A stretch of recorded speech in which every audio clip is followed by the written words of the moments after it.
Ndugu zangu, maisha haya yana safari ndefu. Usipokubali kusahihishwa, usipokubali kukosolewa, usipokubali kurekebishwa, haufiki popote, hauendi kokote. Ukiwaona watu wameinuka, wamenyanyuka, iwe kiuchumi, iwe kimaisha, walisikiliza walio mbele yao. Bwana asifiwe sana. Sijawahi kumwona baba anafoka, sijui anafokaga hivi, ananisikia hivi. Mzee anafokaga hivi. Amewahi kukufokea mzee?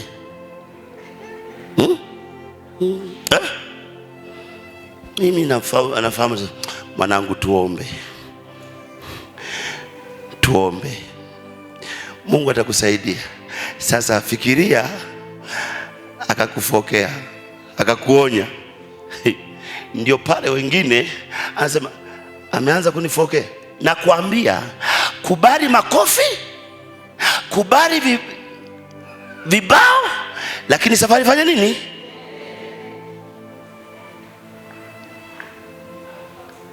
Bwana asifiwe. Wewe unayekubali tu wanapuriza jibu. Unatakiwa kukubali watakao kukalia kichwa, na wengine wamekalia miguu wanapasua. Umenielewa?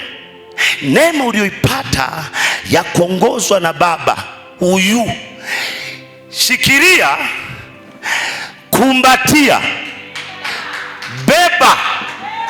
Na waambieni ukweli, bebelea kwa kila aina.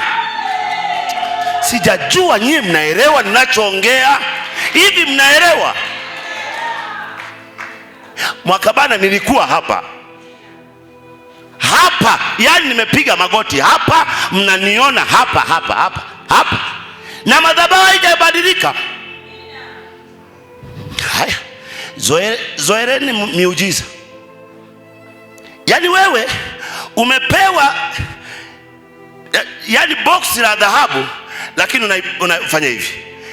Yani kama kuna watu ambao wanatakiwa kukomba, kombeni kwa wale wazee wale.